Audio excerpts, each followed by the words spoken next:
guyyaa sana nayaamee kophaatti nayaamee foontu hagam eeggannaa gochaa fi jirtu naan jedhe. Oromoon waan harkaa qabu eeggachuu dadhabuu isaatu yeroo baay'ee afaan diinaa isa buusa.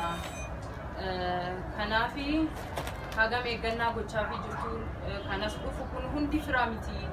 Kanaafi eeggannaa barbaachisu godhaa fi abbaa keessanii fi namoota as jiranis kanuma itti naa himi please naan jedhe.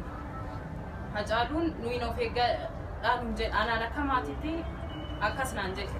Nuyi garuu isa eeggachuu dadhabne har'agaa bu'aan isaa kana ta'e waggaa har'aa bu'aan isaa kana ta'e nama keenya jabaa nama keenya qaalii Oromoon eeggachuu dadhabe nama isaa warqii isaa eeggachuu dadhabe egaan bu'aan isaa kana ta'e argine kulli rabbii isa taatolu ekiraan isaa daadhiyaa bituu jedha kan jechuu danda'a.